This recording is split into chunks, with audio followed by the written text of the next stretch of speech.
ॐ श्रीं ह्रीं सरस्वत्यै नमः।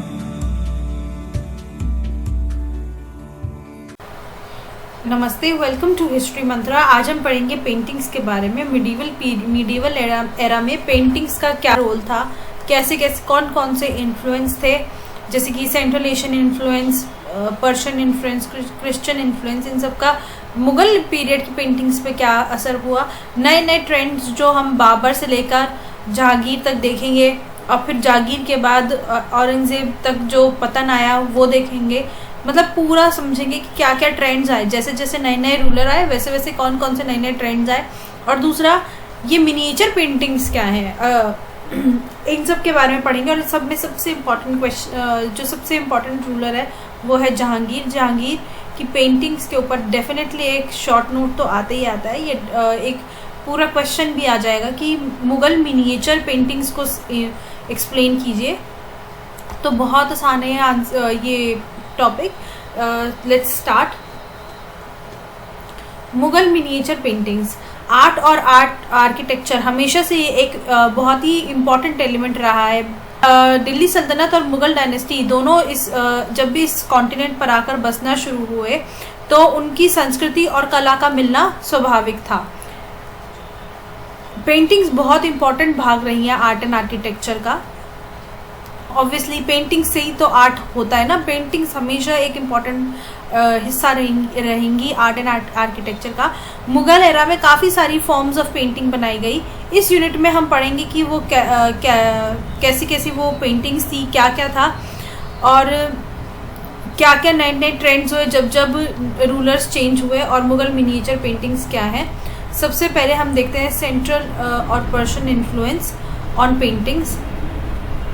जब हम पेंटिंग्स की कला के बारे में बात करते हैं तो हम एक बात जान लेना ये बहुत ज़्यादा ज़रूरी है कि जो इस्लाम है वो पेंटिंग्स के फेवर में नहीं है, मतलब पेंटिंग्स के खिलाफ था। लेकिन दिल्ली सल्तनत और मुगल डायनेस्टी के रूलर्स जो थे, जो रूल होता था वो राजा का होता था, और जो मोनार्क चाहेगा, जो राजा चाहेगा वो ही होगा। उसकी मर्जी होगी तो वो करेगा, बनवाएगा पेंटिंग्स, उसकी मर्जी नहीं होगी तो वो नहीं बनवाएगा। इसलिए जबकि धर्म नाच गाने के खिलाफ था, तब भी दिल्ली सल्तनत के सुल्तानों ने इसे आर्किटेक्चर के साथ साथ प्रमोट किया। काफ़ी आर्किटेक्चर के साथ साथ आर्ट को, पेंटिंग्स को, डांस को, म्यूज़िक को, इन सब को प्रमोट किया। और दिल्ली सल्तनत के टाइम पर हमें कम पेंटिंग्स देखने को मिलती हैं, ज़्यादा पेंटिंग्स हमें मुगल एरा के टाइम में देखने को मिलती हैं। मुगल पीरियड्स में हम ज़्यादा पेंटिंग्स देखते हैं in the form of miniature paintings, book illustrations, portrait paintings. ऐसी ऐसी पेंटिंग्स हमें ज़्यादा देखने को मिलती हैं। जो स्टाइल मुगल पेंटिंग्स में इस्तेमाल हुए, जिसकी वजह से मुगल पेंटिंग्स यूनिक बनती हैं, वो है मुगल मिनिएचर स्टाइल।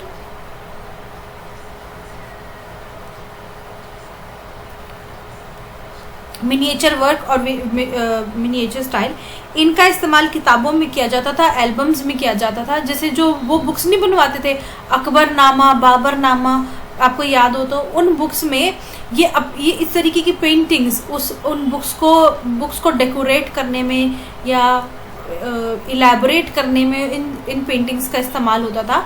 और इसीलिए मिनिएचर फॉर्म में होती थी, क्योंकि बुक्स टेक्स्ट के अंदर लगी हुई है ना, बुक के अंदर लगी हुई है, तो बड़ी पेंटिंग्स तो लगा नहीं सकते। छोटी छोटी मिनिएचर पेंटिंग्स बना के बुक्स के अंदर लगाते थे। और इन सब की प्रेरणा इन्हें पर्शियन मिनिएचर पेंटिंग से मिली। इन सब की प्रेरणा, मिनिएचर फॉर्म की प्रेरणा इन्हें पर्शियन इन्फ्लुएंस से आती है मुगल्स के पास, जो कि ओरिजिनली चाइना से थी। मिनिएचर फॉर्म एक्चुअली चाइना से एसोसिएटेड था, लेकिन हम जो मुगल्स ने जो इन्फ्लुएंस होते हैं वो पर्शियन से हुए थे। और इस समय में काफ़ी सारी हिंदू पेंटिंग्स भी थी, जैसे कि बुद्धिस्ट, हिंदू, जैन, और काफ़ी सारे कोटिया स्टाइल्स इस समय में प्रेवलेंट थे। मुगल पेंटिंग्स एक बहुत ही इन्फ्लुएंशियल पार्ट रहा है। जैसे कि मुगल स्टाइल ऑफ पेंटिंग्स ने हिंदू और सिख सभी कम्युनिटीज़ को प्रभावित किया।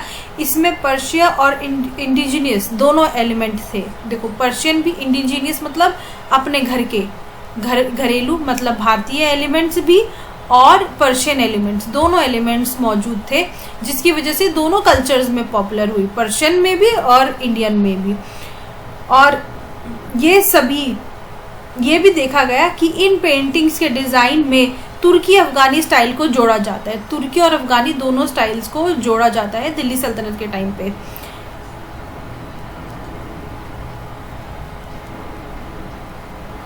ज़्यादातर इन पेंटिंग्स की जो शुरुआत होती है और पेंटिंग्स का जो स्टाइल है वो ये जो ब्लेंड, एक तरीके से जो मिक्सचर शुरू होता है और ये मिक्सचर पॉपुलैरिटी गेन करता है, वो अकबर के टाइम में करता है, क्योंकि ऑब्वियसली अकबर ज़्यादा इन सबको प्रमोट करता था, इसीलिए।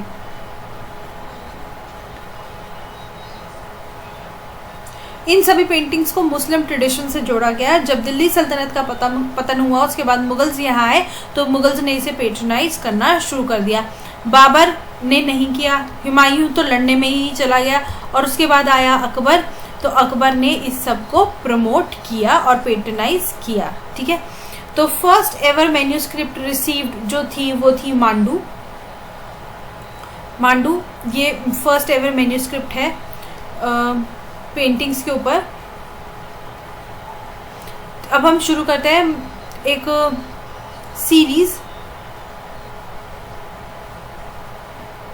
यहाँ से एक सीरीज शुरू हो जाएगी कि अब बाबर के टाइम पे क्या क्या स्टाइल था, अकबर के हुमायूं के टाइम पे क्या क्या था, अकबर के टाइम पे क्या क्या था, तो वो सारी डिटेलिंग से शुरू हो जाएगी। तो यहाँ सबसे पहले हम बाबर से शुरू करते हैं। सैडली हमें बाबर के समय का कोई भी सबूत नहीं मिलता।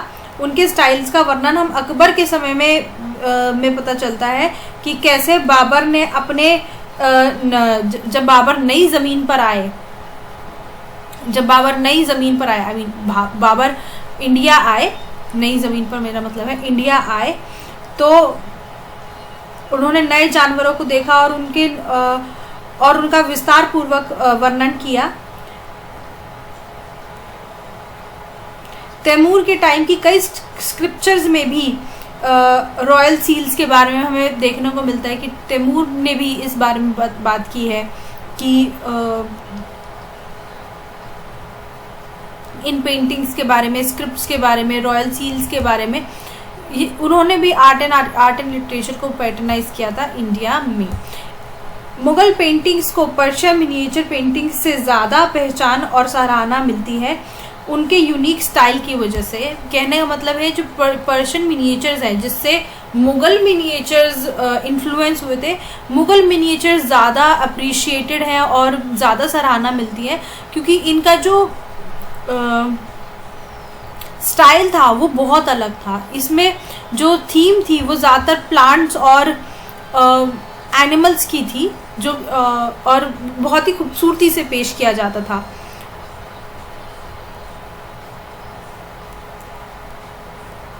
इस टाइम में जितने भी चित्र को चित्रित किया गया उनके पूरे विषय को सुंदरता से समझाया गया। जब सम्राटों ने अपनी मेमोरीज लिखवानी शुरू करी, जब जो किंग्स थे उन्होंने अपनी बायोग्राफी लिखवानी शुरू करी, अपने आप को अपनी हिस्ट्री लिखवानी शुरू करी, तब इन पाठों के अंदर चित्र को जोड़ा गया, इन पेंटिंग्स को जोड़ा गया और ऐसा करवाने वाले बाबर पहले व्यक्ति हैं जब उन्होंने अपनी बुक बाबरनामा में ऐसे अपने रिटन अकाउंट में पोर्ट्रेट्स रखवाए, पेंटिंग्स बनवाई और उसमें डलवाई। तो बाबर ऐसे पहले व्यक्ति हैं जिन्होंने अपने रिटन अकाउंट के अंदर इलस्ट्रेटेड टेक्स्ट और अपनी लाइफस्टाइल के अंदर उन्होंने रिच पोर्ट्रेट्स, लैविश टेक्स्ट और पेंटिंग्स डलवाई ताकि उनकी जो रिटन टेक्स्ट है उसकी ब्यूटी बढ़े। इसके अलावा सामायिक रुचि में शिकार के दृश्य, युद्ध और कोर्ट के जीवन का दर्शन दिखाने वाले चित्र शामिल होते थे। इन्हें आज भी अच्छी तरीके से म्यूजियम में सेव करके म्यूजियम में एक ट्रेजर की तरह सेव करके रखा गया है और कुछ एरियाज में इन पेंटिंग्स को फ्रेम करा के, ब्यूटीफुली फ्रेम करा कर भी रखा गया है। ये वो टाइम था जब मुगल पीरियड में, ये वो टाइम था जब आर्ट एंड आर्किटेक्चर अपने चरण पर पहुंच चुकी थी। ध्यान देने वाली बात यह है कि इस परंपरा को शिक्षा के माध्यम से पूरे परिवार में चलाया जाता था। मतलब अगर एक पेंटर बेटा बाप है तो उसका बेटा भी पेंटर होगा, उसके जो ये बेटा होगा उसके भी बेटा पेंटर ही होगा। तो एक तरीके से पूरी फैमिली में ये पेंटर वाली चीज चलाई जाती थी, ठीक है ना।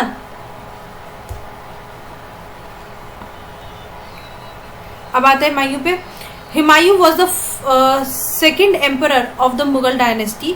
वेन पर्शिया में भागे तब वहां की मिनिएचर स्टाइल से बहुत प्रभावित हुए और वापस आते हुए ये दो मशहूर आर्टिस्ट अपने साथ लेकर आए, मीर सैयद और अबुल समद। मीर सैयद और अबुल समद, कौन से दो आर्टिस्ट? मीर सईद और अबुल समद, दो आर्टिस्ट अपने साथ लेकर आए वहां से। और जब ये इन आर्टिस्ट को लेकर आए, इसके बाद से इन सबका बड़ा सहयोग रहा है। हुमायूं की ओवरऑल जो बुक थी हुमायूं नामा, उसमें जो इन्होंने काम किया है वो बहुत ज़्यादा ज़बरदस्त काम किया है। 36 पन्नों की इनकी किताब, जिसमें उन्होंने अलग अलग तरीके से डिफरेंट स्टाइल से, आर्टिस्टिक फीचर से काम वो बताया है, उनकी लाइफ को डिपिक्ट किया है। बहुत ही अच्छी एग्जाम्पल है, आप चाहें तो ऑनलाइन सर्च भी कर सकते हैं।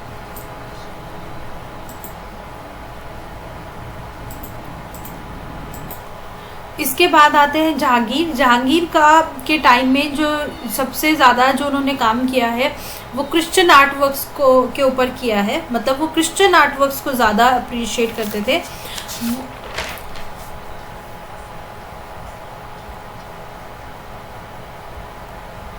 ऐसा हुआ कब? जब उनके पिता के टाइम में, जब ये जूइस्ट मिशनरीज या क्रिश्चियन मिशनरीज भारत में आ गए थे, तो तब उनके अपने फादर के रूल से ये ऐसे क्रिश्चियन वर्क को देखते आ रहे थे।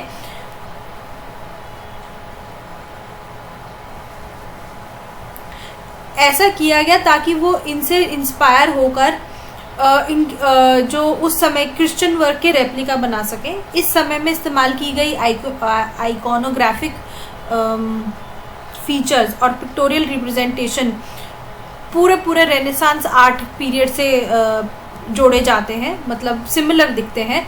जहांगीर ऐसे कलाकारों की बहुत सराहना करते थे जो रेनेसांस से इंस्पायर्ड होकर काम करते थे। जहांगीर के कलाकार हाईली स्किल्ड थे और सबसे चीज़ जो भी चीज़ थी, मतलब जो भी आप उनके सामने रखोगे उनकी क्लोज टू परफेक्शन कॉपी बना देते थे वो लोग।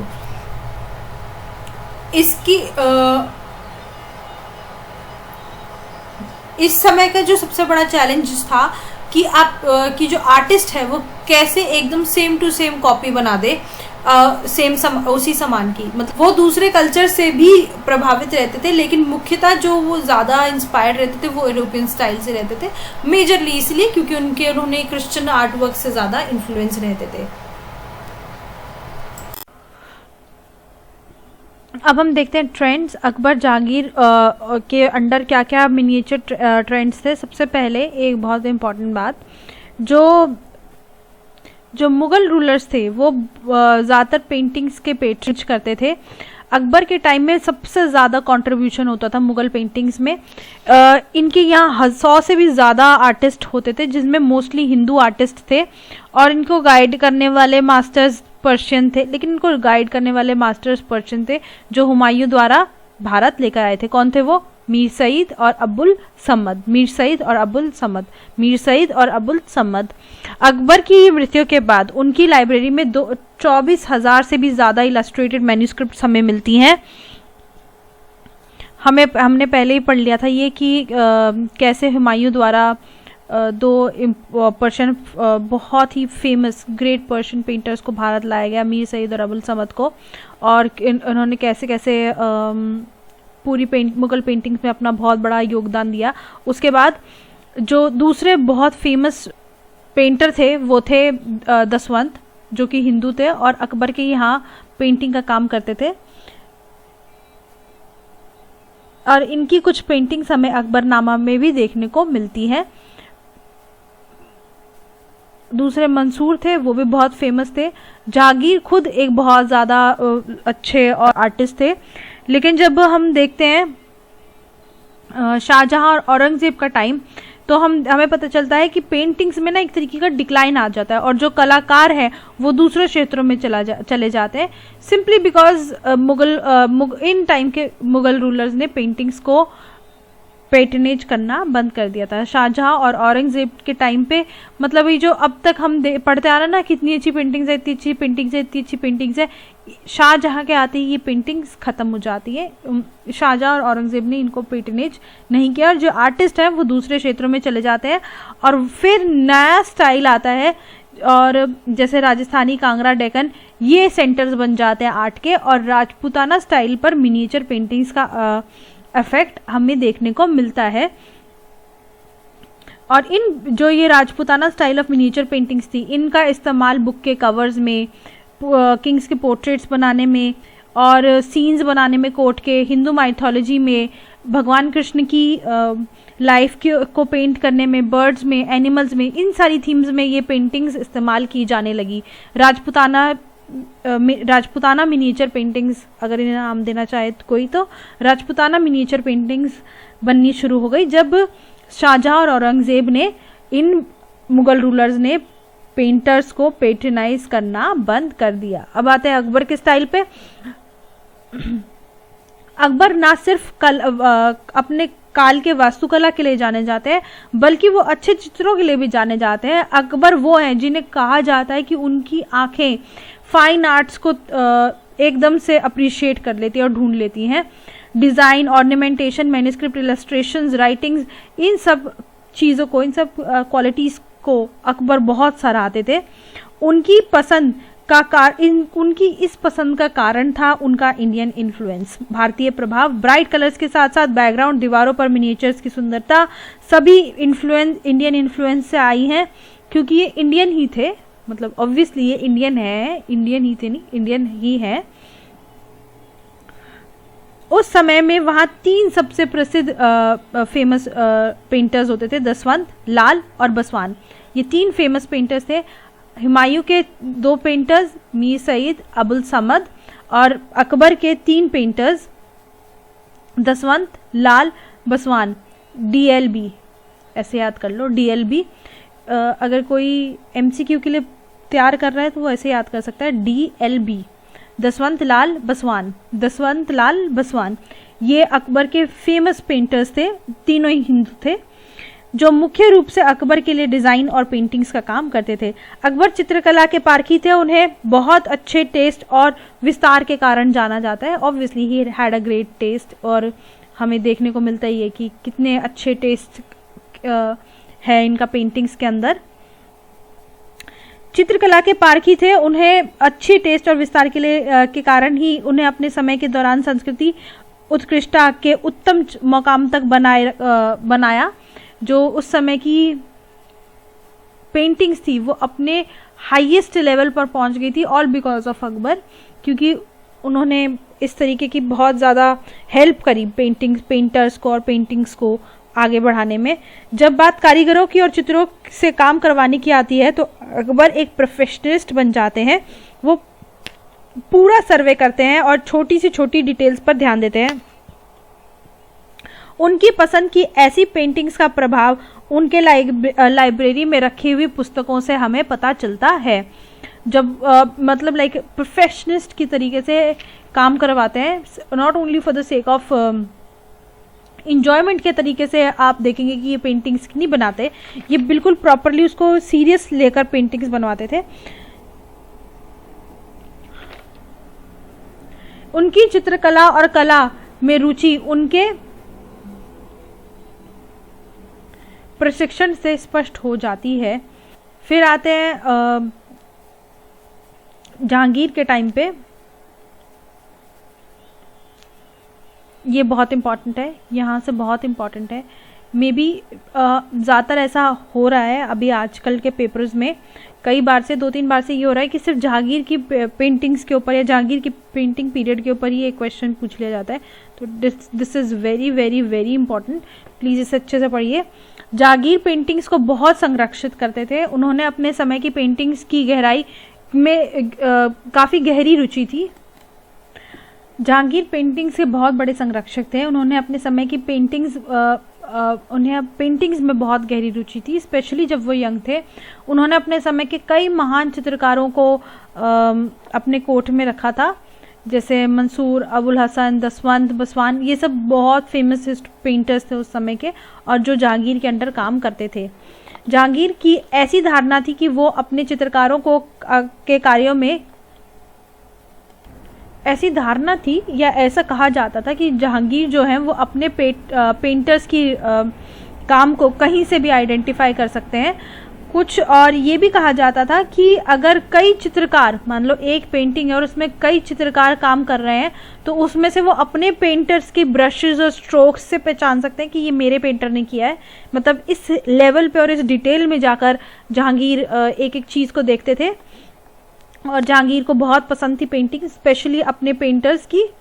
और एक बार एक ये भी स्टोरी है कि थॉमस रॉ, एक ब्रिटिश एम्बेसडर, जब जहांगीर के कोर्ट में आया, तो जो थॉमस रॉ जहांगीर है, उन्होंने कहा कि ये ओरिजिनल यूरोपियन कॉपी अपनी पहचानी है, और उसके साथ साथ उन्होंने इस यूरोपियन कॉपी के साथ 2-3 और इंडियन आर्टिस्ट का रखा हुआ काम रख दिया था। तो थॉमस रॉ पहचान नहीं पाए, और थॉमस रॉ एकदम से बहुत हैरान हो गए, क्योंकि जो सारे काम थे इंडियन आर्टिस्ट के वो इतने ज़्यादा सुंदर थे कि थॉमस रॉ हैरान हो गए। 16th और 17th के सेंचुरी के दौरान भारत में प्रचलित विभिन्न प्रकार के Islamic paintings, different variety of paintings, मतलब वैरायटी ऑफ पेंटिंग्स को मुगल मिनिएचर के दूसरे रूपों में माना जाता है। मतलब और भी बहुत सारी वैरायटी थी इस्लामिक पेंटिंग्स की, और मुगल मिनिएचर पेंटिंग्स उसमें से एक है। एबिलिटी ऑफ जहांगीर पेंटर्स, बहुत ज़्यादा फेमस पेंटर्स थे इस समय के जहांगीर के जो पेंटर्स थे वो उन जहांगीर के काम की बिल्कुल identical copy, same to same copy बनाने में एक्सपर्ट थे। जो इस समय के आर्टिस्ट थे और मुगल जहांगीर के पेंटर्स थे, वो ज़्यादातर इंस्पायर्ड रहते थे क्या कहते हैं,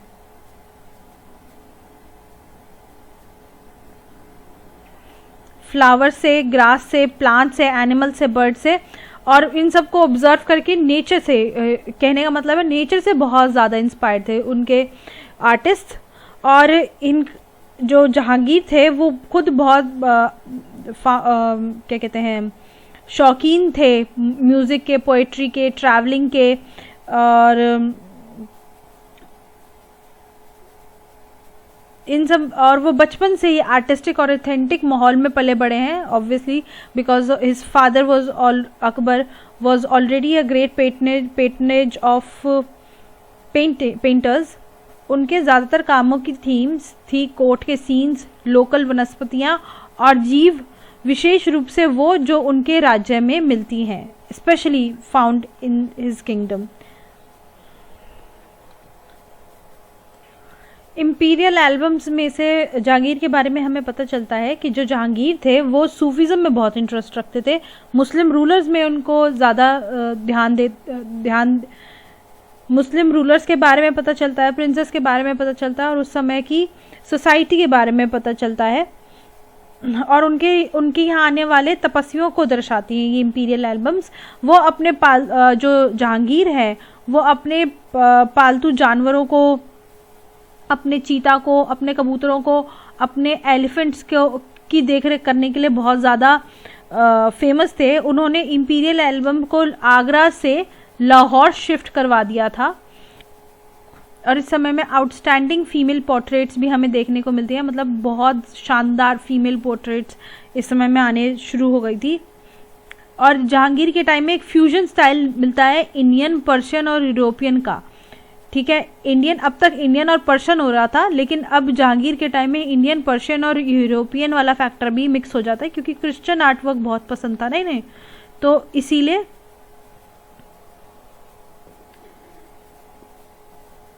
और जहांगीर बहुत चाहते थे कि वो उनके पेंटर्स उनकी लाइफ टाइम वो बनाए, पेंटिंग्स बनाए। उनकी fascination of art and architecture इतनी ज़्यादा थी कि वो आज तक अपने आर्टिस्टिक पेंटिंग्स के लिए रिकग्नाइज किए जाते हैं। वो अपनी पेंटिंग्स के लिए बहुत ज़्यादा सीरियस थे और इसीलिए उनके टाइम में बहुत सारी पेंटिंग्स बनाई गई और जिनकी वजह से हम उनके एरा को प्रॉपरली क्रोनोलॉजी में साइन कर सकते हैं और जिनकी वजह से हम उनकी पेंटिंग्स को अच्छे से पहचान सकते हैं। Thank you so much for watching.